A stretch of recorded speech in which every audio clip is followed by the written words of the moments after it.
बहुत शुक्रिया आशीष जुड़ने के लिए और जानकारियों के लिए। मेरठ का सौरभ हत्याकांड काफी चर्चा का विषय बना हुआ है। जिस तरह से सौरभ की बेरहमी से हत्या की गई, उसको लेकर हत्यारों के खिलाफ सभी लोगों में रोष है। तो वहीं हत्याकांड में नए नए खुलासे हर रोज हो रहे हैं। इंडिया न्यूज की टीम ने सौरभ के दोस्त अक्षय से खास बातचीत की है। उनके दोस्त अक्षय ने कई सारे खुलासे किए, आप भी सुनिए। मुस्कान और उसके प्रेमी द्वारा सौरभ की हत्या कर दी गई थी। और अब हमारे साथ जो सौरभ के दोस्त है, जो सौरभ के घर के सामने रहते हैं, क्योंकि सौरभ जो है सारी बातें इनसे बताया करता था। एक बार सौरभ को लेकर क्या है, किस तरह का सौरभ मेरा भाई, मेरा दोस्त था और उसकी हत्या का मुझे बेहद बहुत ज्यादा अफसोस है। हम उसके लिए कुछ कर नहीं पाए। वो लंदन में रहता था तो इसलिए बातचीत बहुत ज्यादा नहीं होती थी। वो अपने वहाँ काम में काफी व्यस्त रहता था, लेकिन कुछ परेशान भी रहता था।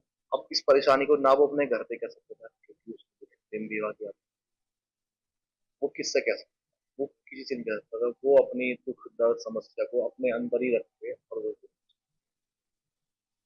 कि उसकी शादी हुई थी। शादी के बाद किस तरह की उसका जो लाइफ स्टाइल था, किस तरह की प्रतिक्रिया? लोगों का शादी के बाद लाइफस्टाइल अच्छा होता है, उसका लाइफस्टाइल खराब होता चला गया। उसके जीवन में चढ़ाव की जगह उतार ही उतार रहा है। जब वो लंदन पहुंचा तो फिर कुछ उसकी फाइनेंशियल कंडीशन अच्छी हुई, क्योंकि घर वालों से वो अलग हो चुका था। अगर घर वालों के साथ रहता तो कुछ भी नहीं होता, आत्महत्या भी नहीं।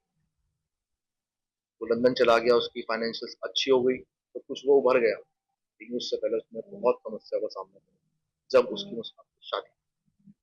किस तरह की जो उसकी मुस्कान है, जो कि आप उसके दोस्त से काफी करीब से अपनी मुस्कान को देखा। किस तरह की उसकी थोड़ी सी जैसे कहते हैं ना, एक उठाईगिरी उठाईगिरी लड़की, उसका रहन सहन, उसके घर वालों का रहन सहन। बस उसके साथ प्लस पॉइंट क्या था कि वो सुंदर बहुत थी। इसके अलावा उसके अंदर कुछ नहीं था। ना उसको कोई ऐसा खाना बनाना आता था, ना उसे कोई घर का काम आता था। बिटिया को भी वो अपनी को बस पाल रही थी, जैसे तैसे उसकी मम्मी उसकी मदद कर रही थी। बच्चे पालने का उसे कोई अनुभव नहीं। ससुराल में वो रहती तो कुछ उसको अनुभव होता किस चीज का। माँ की वो अपनी सुनती नहीं थी, तो उसका बड़ा गंदा व्यवहार था। सौरभ यहाँ रहता नहीं था तो वो अपनी मर्जी से कुछ भी करती थी, कहीं भी जाती थी, कहीं भी आती थी। कोई रोक नहीं, कोई टोक नहीं। घर में बहू की तरह रहती तो कुछ रोक टोक भी होती। उसको रोक टोक पसंद नहीं थी, उसको ये माहौल पसंद नहीं था। इस वजह से उसको अलग रहना था। क्या लगता है किस तरह से सौरभ की हत्या की गई? अपने अंदर तक हर किसी को हिलाते रहे। देखिए, आप अगर देख पा रहे हैं, मेरे अभी भी रोंगटे खड़े हैं इस बात को सोच करके। सौरभ की किस प्रकार हत्या हुई है, मुझे ये समझ में नहीं आ रहा है ऐसी क्या वजह थी कि आप किसी व्यक्ति के टुकड़े कर रहे हैं। ये तो कसाई जो होता है उसका तो पेशा होता है, लेकिन वो भी होता तो इंसान ही है। जिसको हम नहीं जानते, अनजान व्यक्ति को देख करके भी, उसके खून को देख कर भी हमारा मन घबरा जाता है। लेकिन वो उसका पति था, उसके साथ उसने 2016 से 2025 तक का समय गुजारा। एक उनके बीच संतान थी, वो उसके टुकड़े कैसे कर सकती है?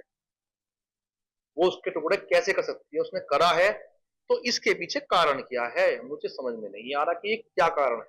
अगर उसको साथ उसके नहीं रहना था तो वो साहिल के साथ रहती, सौरभ को तलाक दे देती। तलाक अगर सौरभ नहीं दे रहा था, सौरभ तो 2 महीने बाद चला लंदन चला जाता, रहती उसके साथ जैसे रह रही थी। सौरभ का वहां से उसका हाथ पकड़ने आ रहा था, सुनती तो किसी की थी नहीं वो। तो ऐसी क्या वजह थी कि उसको मारना पड़ा? उसको मार दिया, उसको काट दिया, उनका दिल नहीं दहला? अब जो एक मासूम बच्ची है, क्या और सौरभ, क्योंकि मासूम बच्ची की जिंदगी बिल्कुल एक कदम खराब हुई है, और जो सौरभ है वो दुनिया छोड़ के चला गया। क्या जो मुस्कान है उसे अपनी बच्ची से दूर रखा? बच्ची से लगाव होता तो वो ऐसा काम ही नहीं करता। अब उसकी बच्ची उससे अगर, अब तो खैर मुझे लगता नहीं पूछ पाएगी कि मम्मी पापा कहाँ हैं, तो क्या जवाब देगी? मैंने तेरे बाप को मौत के घाट उतारा, या मैं तेरे बाप से प्यार नहीं करती थी? क्या वजह थी? वो अपने बच्चे को क्या जवाब देगी? भाई पीहू बड़ी तो होगी, बड़ी होने का उसको पता लगेगा कि उसकी माँ ने जो है अपने पिता की मृत्यु कर दी। आप बताओ कितना डार्क मैसेज जाएगा समाज के लिए। वो बच्ची अपने माइंड में एक माँ के लिए, माँ शब्द को भी उसने जो है इतना खराब कर दिया, क्या सोचेगी? क्या जो मुस्कान थी, क्या वो सौरभ को जो है तलाक देना चाहती? हाँ, मुस्कान सौरभ से तलाक चाहती, मुस्कान सौरभ से तलाक चाहती थी। लेकिन सौरभ अपनी बेटी पीहू से बहुत प्यार करता था। प्यार की निशानी कह लो, अपने शरीर का अंग कह लो। तो सौरभ जो है तलाक देने के लिए उससे मना करता था कि हमारी एक संतान है, हमारी एक बेटी है, इसका क्या होगा? इसका भाई सौरभ अपने घर से अलग रहता है, इसका ख्याल कौन रखेगा? मैं तो कमाने जाता हूँ, इसका ख्याल भाई माँ है, तेरा फर्ज है, मेरा पिता का फर्ज है, मैं कमा रहा हूँ, तू माँ है, तेरी माँ का इसको पाल, इसको संभाल, इसके रहन सहन के जो भी खर्चा आएगा उसके लिए मैं तैयार हूँ, मैं कर रहा हूँ, लेकिन पालना तो उसको फिर माँ को ही है ना। क्योंकि सौरभ से आपकी अक्सर बात होती थी, लेकिन एक चीज जो है निकल के आ रही है कि जो मुस्कान एक्टर बनना चाहती मुस्कान मैंने आपको बताया ना, सुंदर